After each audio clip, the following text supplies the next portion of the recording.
অমিত শাহ তিনি বক্তব্য রাখছেন ইতিমধ্যেই মণিপুর ইস্যু নিয়ে। संचार अगर कोई एक प्रधानमंत्री और एक सरकार ने किया है तो नरेंद्र मोदी सरकार। मान्यवर, मैं डिटेल बात बाद में करता हूं। मैं भी देश भर में घूमता हूं, जनता के बीच में जाता हूं। मैंने जनता के साथ कई जगह से संवाद किया है। कहीं पर भी अविश्वास की आछी पतली झलक भी नहीं दिखाई पड़ती। मैं बताता हूं दादा, बंगाल का भी बताता हूं। मान्यवर,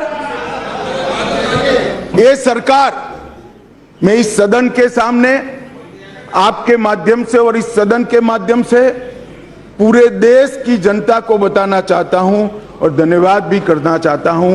आजादी के बाद कोई एक सरकार और कोई एक नेता में जनता को सबसे ज्यादा विश्वास है तो ये नरेंद्र मोदी जी की सरकार। 2/3 बहुमत से दो बार एनडीए को चुना गया।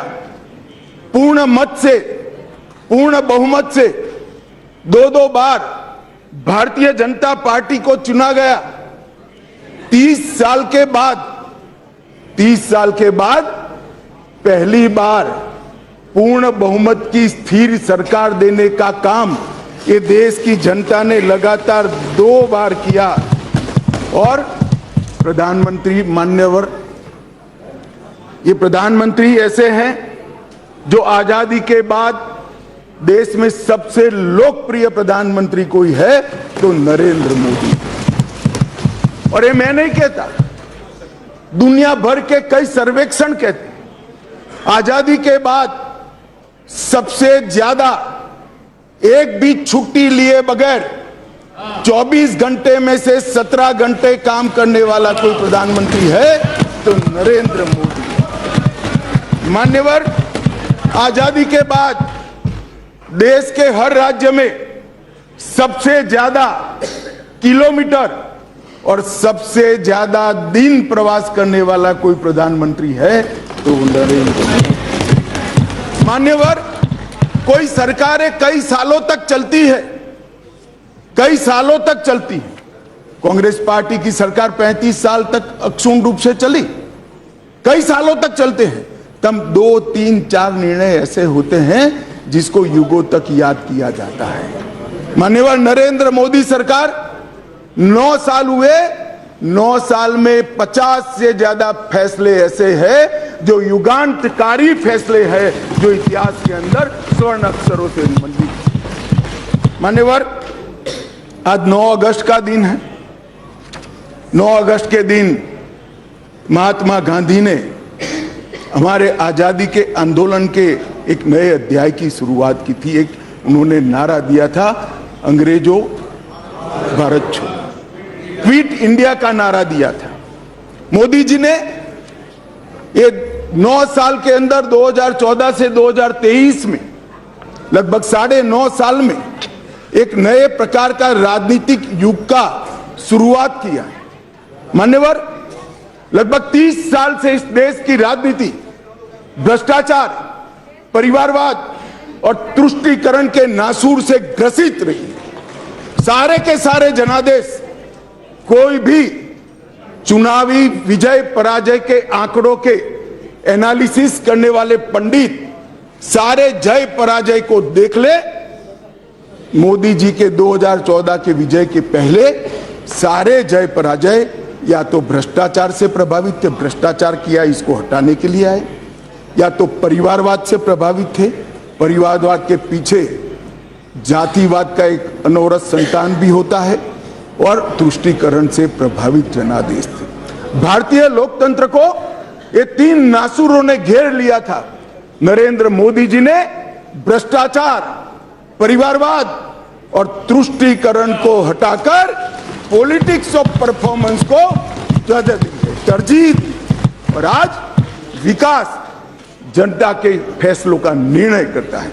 मगर फिर भी कहीं कहीं दूर तक भ्रष्टाचार भी बैठा है, बच गया है, परिवारवाद तो दिखाई ही पड़ता है, और तुष्टीकरण की राजनीति भी चलती है। इसलिए मोदी जी ने आज नारा दिया है, भ्रष्टाचार क्विट इंडिया, परिवारवाद क्विट इंडिया, तुष्टीकरण क्विट इंडिया। मान्यवर, अगर भ्रष्टाचार, परिवारवाद और तुष्टीकरण एक क्विट इंडिया अगर कर लेते हैं तो इस देश की राजनीति में मोदी जी ने 2014 से एक नए युग की शुरुआत करी है, विकास के युग की।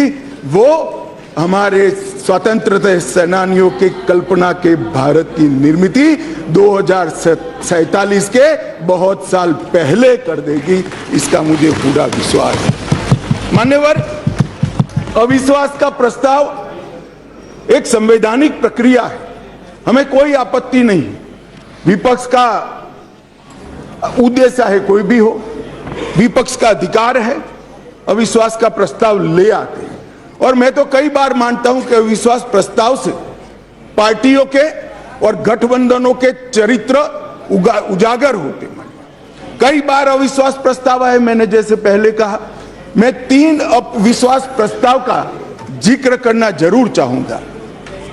2 अविश्वास प्रस्ताव है यूपीए सरकार के खिलाफ, जो हम विपक्ष में थे तब लेकर आए थे, और एक अविश्वास प्रस्ताव एनडीए सरकार के खिलाफ था, जो यूपीए जब विपक्ष में थी तब लेकर। 1993 जुलाई में नरसिम्हा राव जी की कांग्रेस की सरकार थी, उसके खिलाफ अविश्वास प्रस्ताव आया। अब सरकार बचानी होती है, नरसिम्हा राव जी को बचानी थी। कांग्रेस का मूल सिद्धांत है एन केन प्रकारेण, सत्ता में बने रहना, सत्ता में बने रहने का प्रयास करना। ना इसके लिए सिद्धांत होते हैं, ना नीतियां होती है, ना औचित्य होता है। मान्यवर, नरसिम्हा राव जी की सरकार अविश्वास प्रस्ताव जीत गई और बाद में कई लोगों को जेल की सजा हुई, स्वयं नरसिम्हा राव जी को हुई, क्योंकि झारखंड मुक्ति मोर्चा को घूस देकर अविश्वास प्रस्ताव पर विजय प्राप्त करी। आज कांग्रेस भी है, कांग्रेस भी वहां बैठी है और झारखंड मुक्ति मोर्चा भी वहां बैठा है। मान्यवर, 2008 में मनमोहन सिंह जी विश्वास प्रस्ताव लेकर आए। विश्वास प्रस्ताव के वक्त भी एक बार यहां पर बरोबर देश में वातावरण हो गया था कि इनके पास बहुमत नहीं है, बहुमत था भी नहीं। और मान्यवर, इस सदन ने उस वक्त सबसे कलंकित घटना देखनी पड़ी, सांसदों को करोड़ों रुपए की घूस देनी पड़ी और हमारे ऑनेस्ट सांसद वो रुपया लेकर पीठ के सामने आए और कहा कि हमें संरक्षण चाहिए, हमें रुपया ऑफर किया गया और वो सरकार बचा ली। तो एक तो चरित्र है यूपीए का, सरकार के सामने अविश्वास का प्रस्ताव आए या कोई अविश्वास का प्रस्ताव न लाए, इसलिए विश्वास का प्रस्ताव वो स्वयं लाए। इसमें से बचने के लिए सारे सिद्धांत, सारा चरित्र, सारे लोकसभा के नियम कानून, हमारी परंपराएं, इसको त्याग कर एन केन प्रकारेण सत्ता को संभालना और सत्ता पर काबिज रहना। इसके सामने मान्यवर दूसरा एक उदाहरण है। 1999 में अटल जी की सरकार थी और अविश्वास प्रस्ताव आया। मान्यवर, ये जो कांग्रेस ने किया वो हम कर सकते थे, क्योंकि 93 में नरसिम्हा राव जी ने देश के सार्वजनिक जीवन को एक एग्जाम्पल पूरा कर दिया था कि सरकार ऐसे भी बचाई जा सकती है, करोड़ों रुपया देकर भी बचाई जा सकती है। हम भी कर सकते थे, मगर हमने नहीं किया। मान्यवर, हमने नहीं किया। हमने हमारी बात रखी। देश के प्रधानमंत्री अटल जी ने इसी सीट पर बैठकर अपनी बात रखी संसदों के सामने और जो कहा कि संसद का जो फैसला है मैं सर पर चढ़ाऊंगा, हमें कोई आपत्ति नहीं। मान्यवर, सिर्फ एक वोट से सरकार गई, सिर्फ एक वोट से। क्या हम यूपीए और कांग्रेस की तरह बचा नहीं सकते थे? बचा सकते थे, मगर मैंने कहा ना कि कई बार संकट के समय गठबंधनों और पार्टियों का चरित्र उजागर होता है। यूपीए का चरित्र सत्ता बचाने के लिए भ्रष्टाचार करने का चरित्र है और भारतीय जनता पार्टी और एनडीए का चरित्र सिद्धांतों के लिए राजनीति करने का चरित्र है। मान्यवर, उस वक्त मुझे ठीक याद है, मैं संसद में नहीं था, सदस्य नहीं था, बहुत सारे सीनियर सदस्य होंगे उस वक्त। मान्यवर, एक ही वोट का फर्क था और अंत में गिरधर गोमांग के वोट को हमारे उड़ीसा के पूर्व मुख्यमंत्री उस वक्त मुख्यमंत्री से शपथ ले चुके थे और वोट डालने आए थे। वो वोट को वैलिड गिनना या न गिनना, मगर मान्यवर आप जिस आसन पर बैठे हो इसकी भी गरिमा का एनडीए ने पालन किया था। हमने कोई दबाव नहीं बनाया, एक वोट हमारे विरुद्ध में गया, हमारी सरकार चली गई। मगर आज मैं फिर से कहना चाहता हूं गौरव गोगोई जी को, मगर जनता है जो सब देखती है, जनता है जो सब जानती है। एक वोट से हमारी सरकार गई, एक वोट से हमारी सरकार जरूर गई, परंतु अंत में क्या हुआ? बहुत बड़े बहुमत के साथ अटल जी फिर से देश के प्रधानमंत्री। मान्यवर, हमारे एनडीए का कुनबा मोदी जी के नेतृत्व में, भारतीय जनता पार्टी मोदी जी के नेतृत्व में हम देश में सिद्धांतों की राजनीति को प्रस्तावित करने के लिए राजनीति में है। एन केन प्रकारेण सत्ता को बचाने के लिए राजनीति के अंदर नहीं है। और ये दो चरित्र आज इस अविश्वास प्रस्ताव पर की चर्चा के माध्यम से मैं 130 करोड़ की जनता को याद कराना चाहता हूं। एक और करोड़ों रुपया खर्च कर कर बहुमत खरीदने वाले लोग बैठे हैं और एक बार सिद्धांत के लिए सत्ता छोड़ने वाले लोग बैठे हैं। जनता, देश की जनता ने मान्यवर, अरे शुरुआत है, धैर्य रखो, काफी सुनना पड़ेगा। सुरेश जी, ये तो ट्रेलर है, अभी ट्रेलर है। मान्यवर, अभी बात निकली गरीब कल्याण की। हमारी साथी मंत्री अनुप्रिया जी गरीब कल्याण के सारी बातें बता रही थी। मान्यवर, गरीबी हटाओ का नारा दिया, सालों तक गरीबी हटाओ के नारे के आधार पर देश की भोली भाली गरीब जनता का विश्वास प्राप्त किया और वोट लेते रहे, जीतते रहे, गरीबी जस की तस रह गई। नरेंद्र मोदी जी ने कोई बड़े बड़े वादे नहीं किए, परंतु नरेंद्र मोदी जी के जहन में गरीबी का डंक भी था, दंश भी था, क्योंकि वो स्वयं गरीब के घर से आकर इस सबसे बड़ी पंचायत में आए थे। इन्होंने गरीब कल्याण के लिए मान्यवर,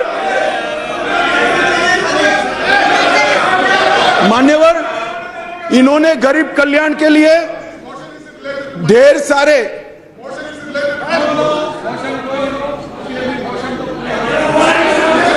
मान्यवर सुरेश जी इतने सीनियर मेंबर है, उनको अविश्वास प्रस्ताव का कैरेक्टर मालूम नहीं है।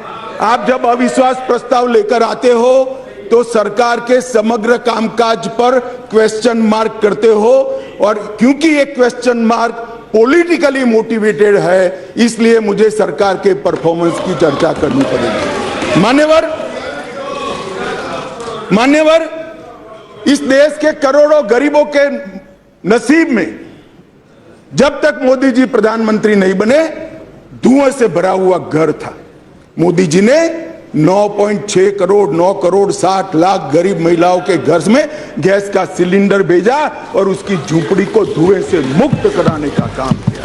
मान्यवर, 11 करोड़ परिवार ऐसे थे, दुनिया में कोई विचार नहीं कर सकता। कई देशों की आबादी 11 करोड़ से आधी भी नहीं है, 5वां हिस्से की भी नहीं है, परंतु 11 करोड़ परिवार ऐसे थे जिनके पास मान्यवर शौचालय नहीं था। हर रोज वो घर की महिलाएं आहत होती थी। मान्यवर, इनका दर्द 55 सालों तक ये यूपीए कांग्रेस ने नहीं जाना।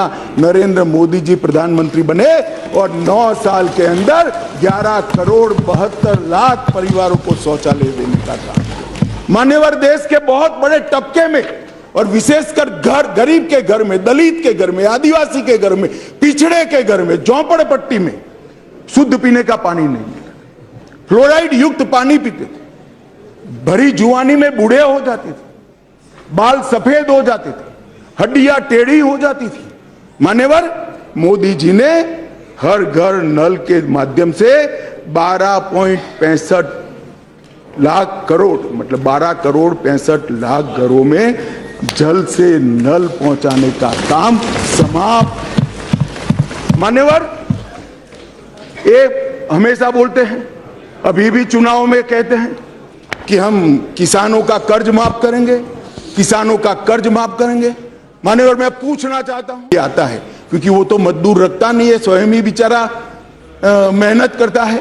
इरिगेशन, बीज और खाद का कितना खर्चा आता है? तो 2.5 एकड़ से कम जिसकी जोत है, इसका खर्चा 6,000 आता है।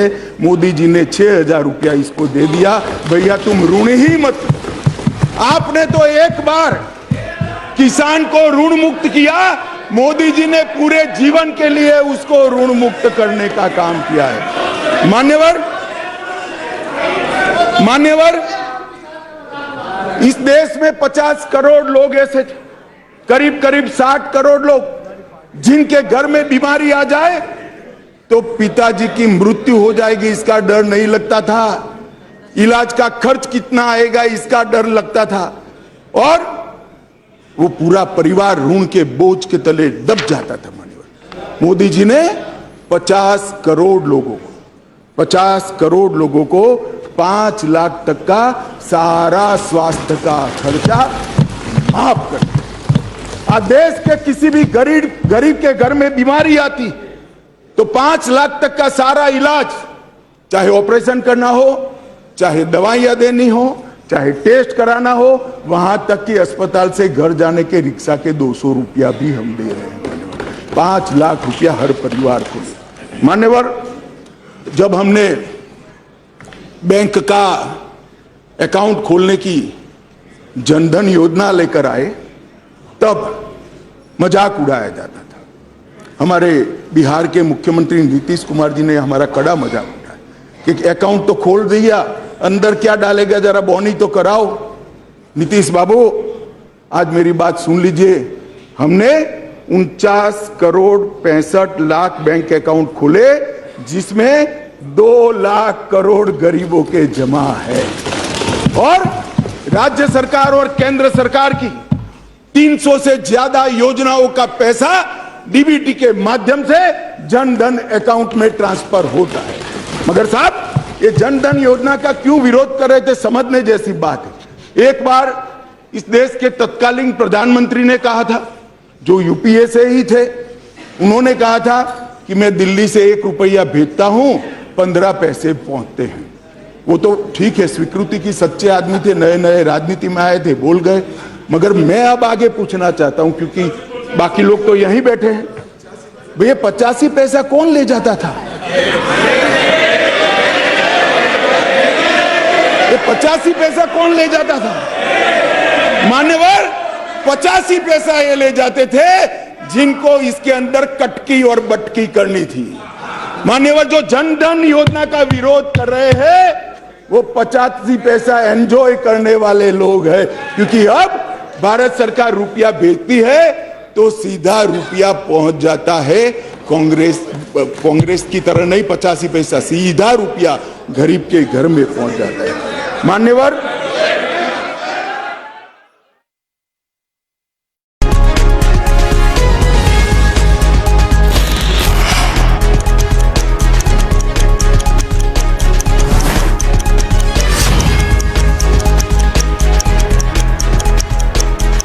হেয়ারফলের কারণে নাজেহাল? কেশ কিং 2 টাকার ছোট প্যাক, হেয়ারফলের ওপর বড় অ্যাটাক।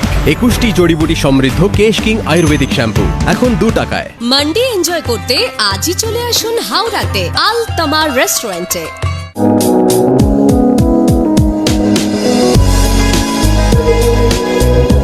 বাংলার টাঙ্গাইল, রাজস্থানের বন্দেজ, মধ্যপ্রদেশের কোষা, তামিলনাড়ুর কাঞ্জিভারম, রকমারি ডিজাইনে শাড়ি আজ মননে। সেই গল্প নিয়েই সিটিভিএন একেডি প্লাসের অনুষ্ঠান 12 হাতের 7 কাহন। দেখুন প্রতিদিন সকাল 11টা, দুপুর 12টা বেজে 30 মিনিটে ও দুপুর 3টে বেজে 30 মিনিটে।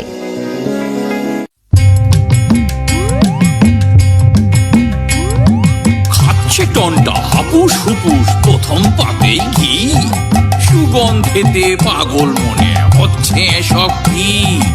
অন্য খাবার রইল করে শুরুতেই মন মজে, কৌতূহলী দু চোখ শুধু ঘিয়ের পাত্র খোঁজে। একেডি ঘি খুঁজবে না তো করবে কি? একেডি ঘি বিশুদ্ধতার আরেক নাম। For trade enquiry 9051113815। শাহবাবুর আদি ঢাকেশ্বরীর বর্ষপূর্তিতে 5 থেকে 10 আগস্ট থাকছে বিশেষ ছাড় ও উপহার, আমন্ত্রণ সবার। একেডি ঘি CN century, sponsored by AKD ঘি। একেডি ঘি বিশুদ্ধতার আরেক নাম।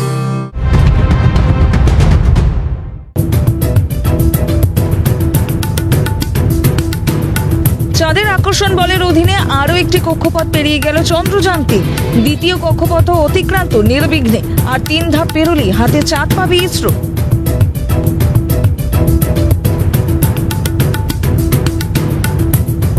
প্রবল বৃষ্টির কারণে গঙ্গার জলস্তর বৃদ্ধি পেয়েছে, যার জন্য জলমগ্ন উত্তরপ্রদেশের বারাণসীর শ্মশান ঘাটগুলি। অগত্যা রাস্তাতেই চলছে দাহ কাজ।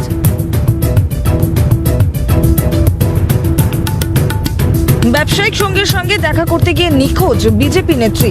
নিখোঁজ হয়ে গেলেন মহারাষ্ট্রের নাগপুরের বিজেপি নেত্রী শানা খান। পুলিশ সূত্রে খবর, গত 1 আগস্ট থেকেই নিখোঁজ এই বিজেপি নেত্রী। মহিলাদের নিরাপত্তার জন্য বড় পদক্ষেপ রাজস্থান সরকারের। মহিলাদের যৌন হেনস্থায় জড়িতরা পাবে না সরকারি চাকরি। মঙ্গলবার টুইট করে একথা ঘোষণা করেন রাজস্থানের মুখ্যমন্ত্রী অশোক গেহলট।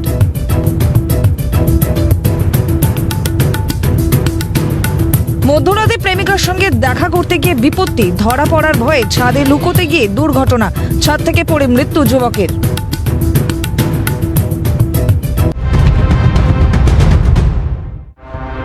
একেডি ঘি CN century, sponsored by AKD ঘি। একেডি ঘি বিশুদ্ধতার আরেক নাম।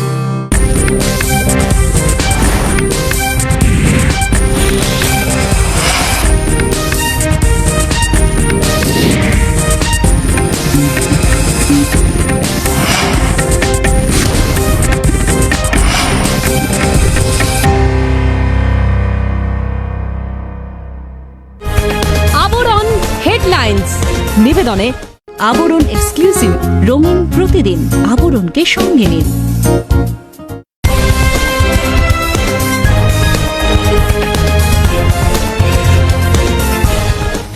কামব্যাকের পর সংসদে মণিপুর ইস্যুতে সরব রাহুল গান্ধী। মণিপুরকে ভারতের অংশ বলে মনে করেন না নরেন্দ্র মোদী। যাওয়ার সময় হয়নি প্রধানমন্ত্রীর, কটাক্ষ রাহুলের। সভায় রাজ্যের মুখ্যমন্ত্রীকে কড়া ভাষায় আক্রমণ, বিরোধী দলনেতার পুলিশ প্রশাসনের সভা বানচালের চেষ্টা বিফল, দাবি শুভেন্দু অধিকারী। পঞ্চায়েতে বোর্ড গঠনকে কেন্দ্র করে অগ্নিগর্ভ বাসন্তী, তৃণমূল নেতাকে ছুরি দিয়ে কোপানোর অভিযোগ, বাড়ি ভাঙচুর, অগ্নিসংযোগ, ঘটনাস্থলে পুলিশ। দক্ষিণ 24 পরগনার কুলপিতে ব্যাপক বোমাবাজি, পঞ্চায়েতে বোর্ড গঠন ঘিরে উত্তেজনা, গ্রামবাসীদের লক্ষ্য করে বোমাবাজির অভিযোগ, তদন্তে পুলিশ। সংসদে ফের বিতর্কে রাহুল গান্ধী, বিজেপি সাংসদদের লক্ষ্য করে ফ্লাইং কিস দেওয়ার অভিযোগ রাহুলের বিরুদ্ধে, তীব্র সমালোচনা স্মৃতি ইরানির।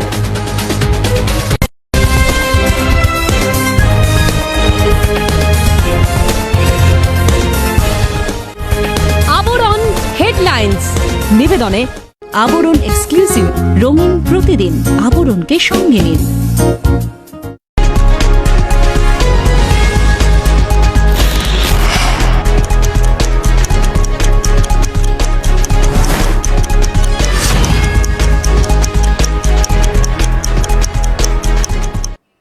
আবারও নজর রাখবো লোকসভার দিকে, বক্তব্য রাখছেন অমিত শাহ। अध्यक्ष जी, अध्यक्ष जी, अध्यक्ष जी, इस सदन में एक ऐसे नेता है, अरे यार सुनो ना, इस सदन में एक ऐसे नेता है जिनको आज तक 13 बार राजनीति में लॉन्च किया गया है और 13 ही बार फेल गए। उनका एक लॉन्चिंग मैंने देखा है, उनका एक लॉन्चिंग यहां सदन में हुआ था। एक गरीब मां कलावती या ऐसा कुछ नाम, कलावती, बुंदेलखंड की बहन कलावती, उसके घर वो नेता भोजन करने गए और यहीं पीछे बैठकर गरीबी का बड़ा दारुण वर्णन, द्रवित हो जाए ऐसा वर्णन कर दिया।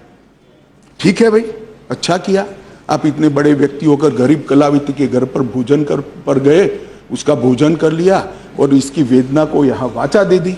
मगर बाद में इनकी सरकार 6 साल चली। मैं पूछना चाहता हूं वो कलावती का क्या करा?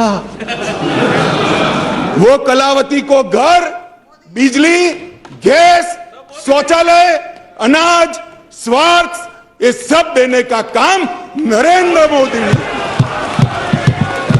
इसलिए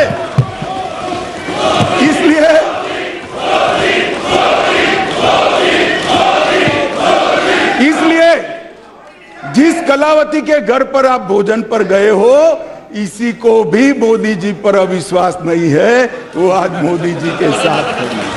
मान्यवर, राष्ट्रीय पिछड़ा वर्ग आयोग बनाया, पिछड़ा वर्ग को संवैधानिक मान्यता दी, आर्थिक रूप से कमजोर लोगों को 10% का रिजर्वेशन इतने सालों के बाद पहली बार मिला और 2 बार राष्ट्रपति बनाने का उम्मीदवार चयनित करने का हमें मौका मिला। सत्ताधारी पार्टी एनडीए ने, बीजेपी ने एक बार दलित और एक बार आदिवासी भारत में प्रथम बार ये गरीबों के लिए काम करने वाली ये सरकार है। नरेंद्र मोदी जी ने गरीब कल्याण का जो यज्ञ चलाया है, इससे गरीब के घर में जाते हैं तो वो दिन मित्र कर नरेंद्र मोदी को बुलाते हैं। गरीब अपने आप को अब मोदी जी में अपना मित्र ढूंढता है। मान्यवर, ये इसलिए मैं कह रहा हूं, अविश्वास आपको है, देश की जनता को अविश्वास नहीं है। मान्यवर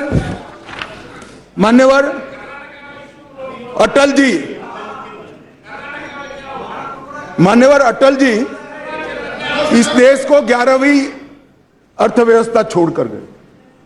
अब अटल जी तो जन नेता थे, ज्यादातर सांसदों की तरह कार्यकर्ता के नाते काम करते करते आइडियोलॉजी का प्रचार